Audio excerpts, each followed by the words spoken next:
Major! Andrew, basta. Pasensya na kayo ha. Kaya na pumunta dito sa Bulagos eh. Ako late. Carry lang po, Major. Ilang minuto lang naman po eh. Pasensya na. Si Joy ho, nandyan? Oh, wala dito. Nasa bahay. Kasama nanay niya. May kailangan ba sa kanya? Andrew, ano daw kailangan? Mag-set up na kasi tayo. Kyle, tara. Sabi ka. Tungkol lang ho kay Jean ho. Ang sabi kasi sa akin ni Peter, hindi pa rin daw ho siya umuwi. Simula nung nag-surveillance. Jinho. Pagkalam ko, intelligence siya ng South Korea, di ba? Kaya mo, kakausapin mo yung mga kasama ko sa presinto. Alamin ko kung meron sila impormasyon tungkol dito sa taon to.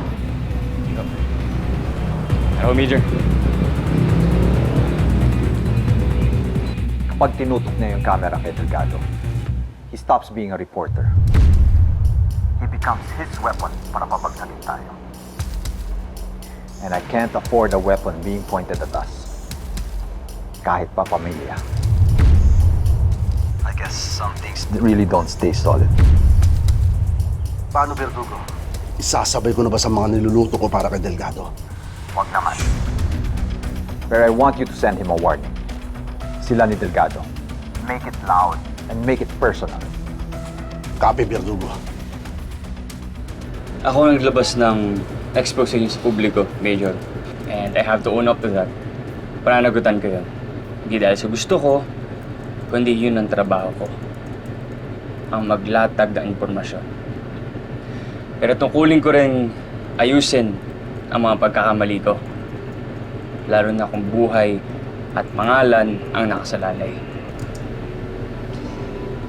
Medyo matanong ko lang, noong mga panahong lahat ay laban sa'yo, ano ang kinakapitan mo nun para hindi sumuko?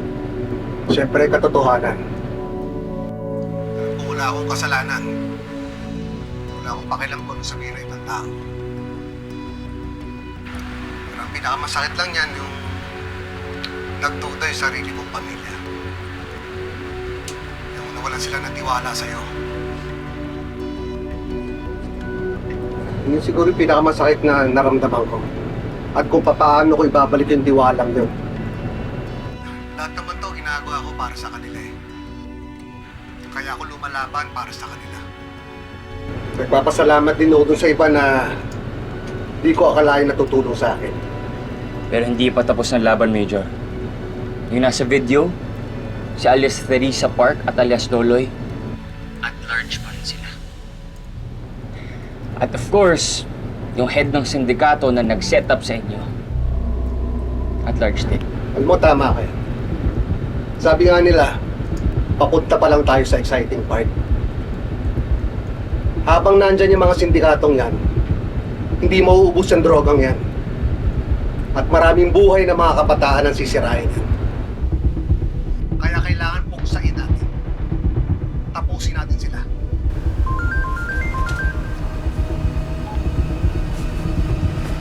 Matias, Ready na, Verdugo.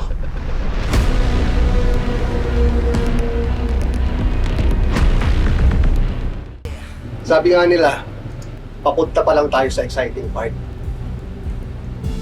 Habang nandyan yung mga sindikatong yan, hindi mauubos ang drogang yan. At maraming buhay na mga kabataan ang sisirain. Kaya kailangan puksain natin. Tapusin natin sila. Siguradong babalikan ka ng sindikato, Major. Delikado na buhay nitong si Major. Biyak na may patong sa ulo yan. At para bang walang pamilya, baka madamay sa gulo mo. Major, meron ka na bang naisip na paraan para ma-expose yung mga sindikato? Alam mo, Andrew,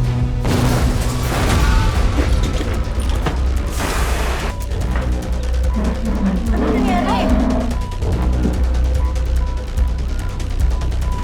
Ayun! Ano nangyari? Bakit nawala? Nakat yung live natin.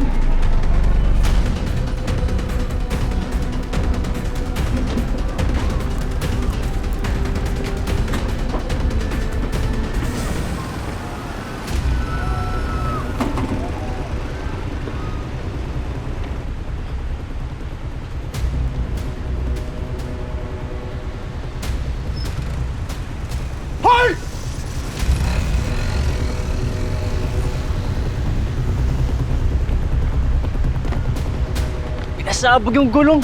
Kaloka, sino yun? Sino ba may alam tungkol dito sa interview na to? Marami, Major. Pilag namin tong interview mo para marami magabang ng mga tao.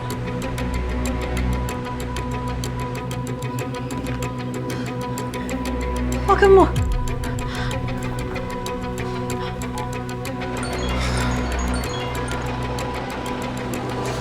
Hello, Joey. Anak, Hello, Tay. Miguel. Kamusta ka po? ayos lang kami. Sigurado ka po? Si Andrew. Okay lang, wala nasaktan sa amin. Ayos lang kami. Miguel, umuwi ka na! Umuwi ka na, dili! Sige, pauwi na ako. Ingat ka po, Tay. Bakit nangyari?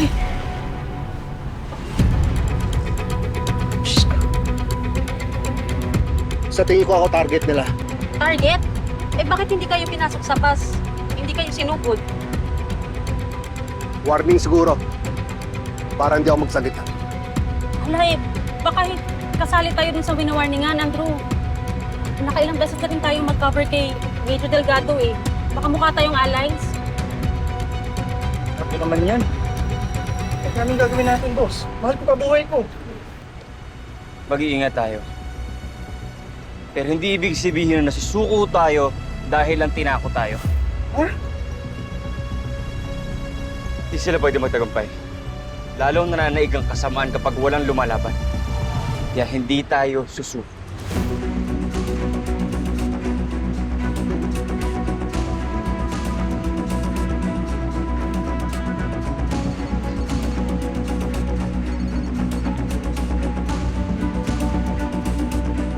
Hello, ate.